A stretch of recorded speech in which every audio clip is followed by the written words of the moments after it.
Hello guys, आज हम discuss करने वाले हैं फर्स्ट वर्ल्ड वॉर का इंपॉर्टेंट एमसीक्यू क्वेश्चंस। ये क्वेश्चंस आपके सेमेस्टर 1 के लिए बहुत ज्यादा इंपॉर्टेंट होने वाले हैं। ये हिस्ट्री का चैप्टर 1 है आपका। चलिए हम जल्दी से वीडियो शुरू करते हैं। ये रहा आपका फर्स्ट क्वेश्चन।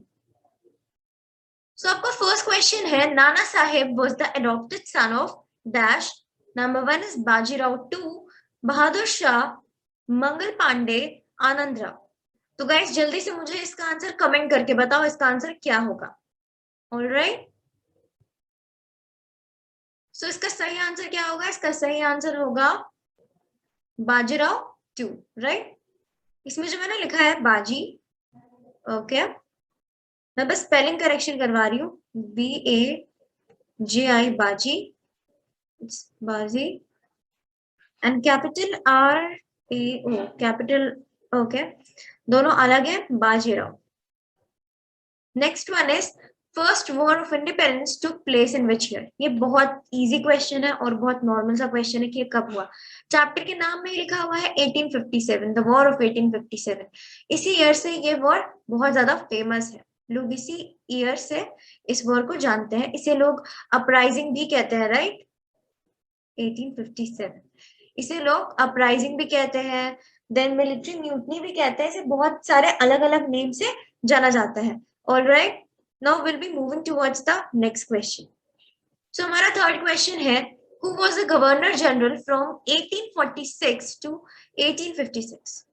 देखिए गाइस, क्वेश्चन का ईयर जो दिया हुआ है इसमें बहुत ध्यान से आप फोकस कीजिए कि किस ईयर से लेके कहां तक की बात की जा रही है। दैट मीन्स अपराइजिंग से पहले की बात है, राइट। अपराइजिंग से पहले, अपराइजिंग से पहले कौन था? लॉर्ड कैनिंग था, इरविन था, लॉर्ड डलहौसी थे, या फिर एनी बेसन थी। एनी बेसन तो नहीं थी, राइट। एनी बेसन थी नहीं। Next one is Lord Dalhousie, may be Lord Canning. तो लॉर्ड कैनिंग बाद में आए थे, लॉर्ड इरविन तो और बाद में आए। सो डेफिनेटली इसका आंसर क्या होगा? Option C, that is Lord Dalhousie. Moving on to question number 4, the first Indian war of independence 1857 to 59। That means ये जो वॉर है ये 2 साल के लिए मेनली प्रोलॉन्ग किया था, right. 58 to 59 was written by 57 to 58 and then 58 to 59, that means 2 years. ये जो बुक था, right, first war of independence, ये जो बुक था ये किसने लिखा था? सर सैयद अहमद खान, लाला लाजपत राय, बाजीराव और कार्ल मार्क्स। गाइस इसका आंसर मुझे जल्दी से कमेंट करके बताओ, कमेंट सेक्शन में मुझे जल्दी से बताओ। आई am counting 10, okay. 1 2 3 4 5 6 7 8 9 and finally 10. So guys, इसका करेक्ट आंसर होगा option D, that is Karl Marx. All right, let me write it for you, option D. Now moving on to question number 5, who made it known that Bahadur Shah's successor would not be allowed to use the title of the king? Mainly मैं आपको बता दूं कि ये आपने पढ़ा ही होगा आपके बुक में, जो बहादुर शाह थे उनके सक्सेसर को उनके डेथ के बाद, दैट मींस बहादुर शाह के डेथ के बाद उनके सक्सेसर किंग का जो टाइटल होता है, right, king king title use नहीं कर सकते, राइट। ये इसने किसने डिक्लेयर किया था या फिर किसने कहा था?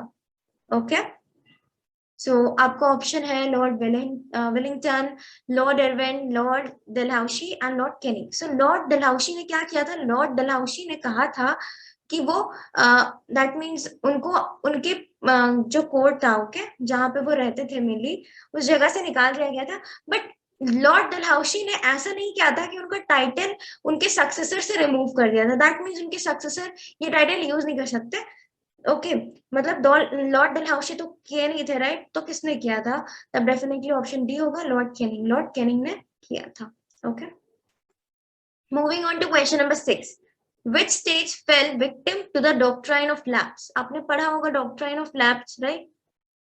डॉक्ट्राइन ऑफ लैप्स क्या था? मैं आपको शॉर्ट में बता देती हूँ। डॉक्ट्राइन ऑफ लैप्स एक डॉक्ट्राइन था, राइट, एक रिटन डॉक्ट्राइन था जिसमें ऐसा लिखा हुआ था कि किसी भी किंगडम का किंग जब वो मर जाता है और उसके नेचुरल हेयर, दैट मीन्स उसके खुद के बच्चे, दैट मीन्स कोई अडॉप्टेड चिल्ड्रन ना हो या कोई अडॉप्टेड हेयर या चाइल्ड ना हो, उसकी जगह अगर उनका खुद का नेचुरल बायोलॉजिकल सन या आई मीन मेनली जो सन होता है, राइट, सो उनका जो बायोलॉजिकल हेयर होगा, ओके, सो अगर उनका बायोलॉजिकल हेयर नहीं है तो जो उनका स्टेट है वो किसके अंडर चला जाएगा, कंपनी के अंडर में चला जाएगा, ओके। तो मेनली ये कब हुआ था, ये झांसी के टाइम में हुआ था, जब आनंद राव कौन थे, रानी लक्ष्मीबाई के सन थे, एडॉप्टेड सन। सो मेनली जब रानी लक्ष्मीबाई के हस्बैंड का डेथ हो गया, सो कंपनी ने क्या किया, कंपनी ने उनका किंगडम अपने अंडर में ले लिया because Anand Rao adopted son थे, right. So this was the thing which I wanted to tell you. Now moving on to next, देखिए यहाँ पे क्या लिखा हुआ है, note you can choose more than one option, that means ये वाले जो क्वेश्चन है इसमें आप एक से ज्यादा ऑप्शन में टिक कर सकते हैं। फर्स्ट वन है Satara and Nagpur, Nagpur and Satara, Jhansi, Awadh and Jhansi. Okay, so spelling देखो, सितारा है इसमें, सितारा है, सो कौन सा करेक्ट होगा, जल्दी कमेंट करके बताओ guys, I am waiting for your answers, hurry up. Again I am counting 5, 1 2 3 4 and then 5, alright. So इसका आंसर क्या होगा, इसका आंसर पहली बात तो ऑप्शन बी होगा। यहाँ पे देखिए सितारा का स्पेलिंग है, राइट, बट वो जगह जो था उसका नाम था Satara, SATAR, Satara. And then Jhansi, ये तीन जगह थे, ये तीन स्टेट्स थे जो डॉक्ट्राइन ऑफ लैप्स के अंडर फॉल किए थे, right. Moving on to question number 7, choose the correct option और choose the right option. The doctrine of lapse meant that, ये जो स्टेटमेंट है, राइट, ये जो डॉक्ट्राइन ऑफ लैप्स है अभी जो मैंने आपको समझाया, ओके, आपको इसके बारे में इसको आपको फिलअप करना है, ओके। इसका आगे जो स्टेटमेंट होगा वो आपको टिक करना है। First one is, when a king of an independent state dies without any national heir, the kingdom will come under the British queen. When a king of a dependent state dies without any national heir, the kingdom will come under the company. When a king of an independent state dies without any national heir, the kingdom comes under the company. I am very sorry, यहाँ पे यही option repeat हो, no no no, सही है guys, सही है, option सही है, ऑप्शन सी सही है, बिल्कुल सही है। And last one is all the correct, all are correct, okay. तो आपको बताना है इसमें से सही कौन सा है। देखिए यहाँ पे डिफरेंस क्या आ जाता है, फर्स्ट वाले ऑप्शन में इंडिपेंडेंट वर्ड का यूज किया गया है, and then British, British queen, right, ये दो वर्ड्स।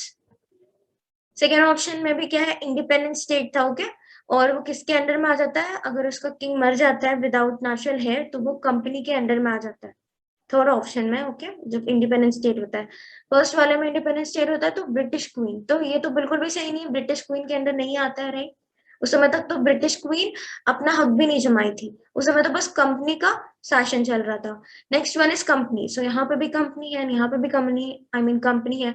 सो मेरी जो आपकी कंपनी का जो वर्ड है ये तो दोनों जगह सेम है, राइट, बट यहाँ पे डिफरेंस आ जाता है dependent and independent, all are correct तो होगा नहीं, so definitely option B is the correct option, okay, option B.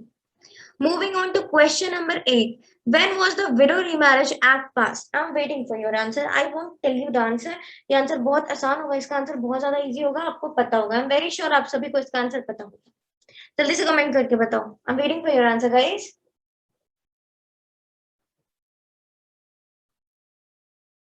First one is 1872, 1856, 1920, 1857. So guys, इसका आंसर होगा ऑप्शन बी।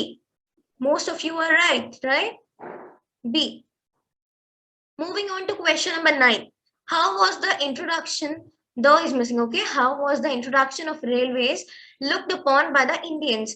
यानी कि जब रेलवेज को इंट्रोड्यूस किया गया था, ब्रिटिशर्स ने जब रेलवेज को इंट्रोड्यूस किया तब इंडियंस ने उसे किस तरीके से कंसिडर किया या फिर उसके बारे में क्या अपनी ओपिनियन रखी, क्या सोचते थे वो, ये क्यों इंट्रोड्यूस किया गया है। As a major to break social order, as an interference with the caste rules, as a step to keep a check on Indians, both A and B, okay, so mainly option C तो बिल्कुल भी सही नहीं होगा, इससे कोई check नहीं होगा, देखिए यहाँ पे क्या है, सोशल ऑर्डर या सोशल ऑर्डर। वो मानते थे कि हम जब लोअर कास्ट के लोगों के साथ एक ही रेलवे, राइट, रेलवे का इंट्रोडक्शन मतलब एक कॉमन बस, एक कॉमन ट्रेन यूज कर रहे हैं हम, एक कॉमन एक कॉमन ट्रांसपोर्टेशन फैसिलिटी हम सब यूज कर रहे हैं। तो इसमें सारे कास्ट के लोग होंगे, सारे रिलीजन के लोग होंगे, तो लोग जो हायर कास्ट के लोग होते हैं वो सोचते हैं कि मैं लोअर के साथ नहीं रहूंगा, राइट। सो इसके वजह से वो सोचते थे कि ये हमारे सोशल ऑर्डर के साथ इसमें छेड़छाड़ की जा रही है, इसे तोड़ने की कोशिश की जा रही है। नेक्स्ट वन इज, उनको लग रहा था कि उनके कास्ट रूल्स में इंटरफेरेंस, किसी तरीके की इंटरफेरेंस की जा रही है। तो ये भी सही होगा, राइट, ये भी सही होगा। So definitely the answer will B option D. Okay, option D. Moving on to question number 10, when was Awadh annexed to the company's dominions?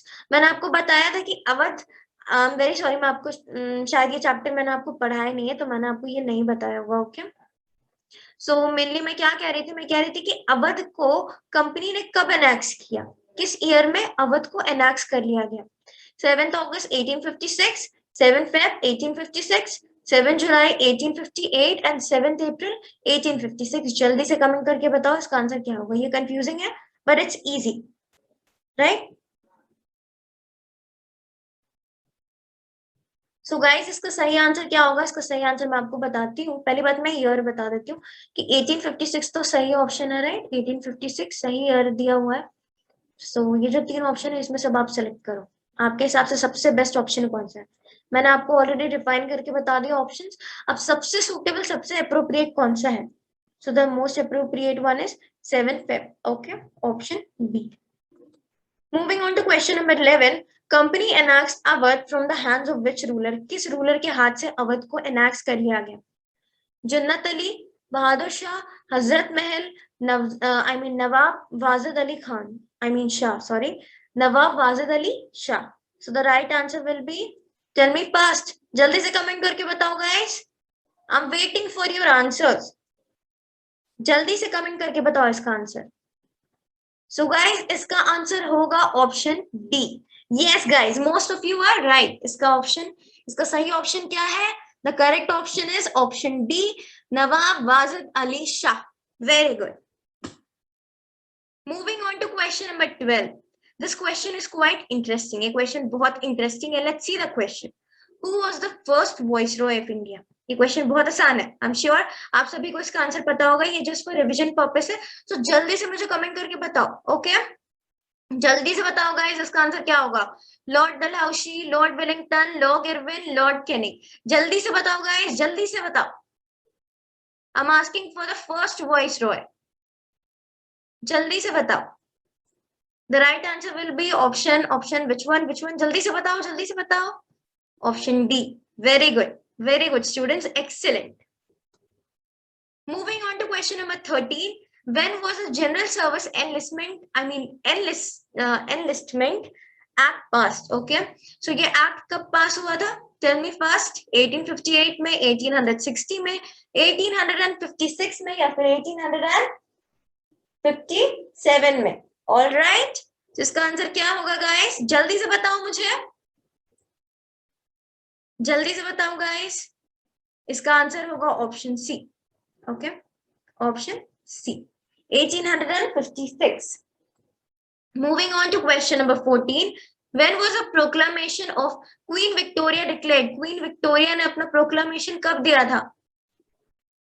First option is 1856, 1858, 1857, 1860। History में तो यही रहता है ना, आपको ईयर बस याद रखना पड़ता है। मेन जो फंडा होता है वो ईयर का रहता है।